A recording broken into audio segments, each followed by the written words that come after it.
وَبِالْوَالِدَيْنِ اِحْسَانًا، ماں باپ کے ساتھ اچھا سلوک کرو۔ اللہ تعالیٰ نے اپنی عبادت کا حکم دینے کے بعد اس کے ساتھ ہی ماں باپ کے ساتھ اچھا سلوک کرنے کا حکم دیا۔ اس میں حکمت یہ ہے کہ انسان کے وجود کا حقیقی سبب اللہ تعالیٰ کی تخلیق اور ایجاد ہے، جبکہ ظاہری سبب اس کے ماں باپ ہیں۔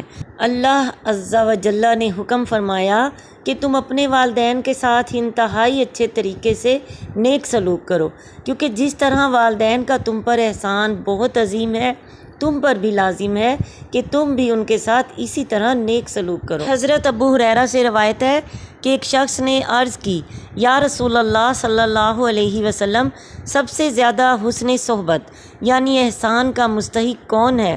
ارشاد فرمایا، تمہاری ماں۔ انہوں نے پوچھا، پھر کون؟ تیری ماں۔ انہوں نے پوچھا، پھر کون؟ آپ صلی اللہ علیہ وسلم نے فرمایا، تیری ماں۔ 3 بار پوچھا تو آپ صلی اللہ علیہ وسلم نے فرمایا، تیری ماں۔ 4تھی بار پوچھا تو فرمایا، تیرا باپ یا والد۔ مرنے کے بعد بھی والدین کے ساتھ حسن سلوک کریں۔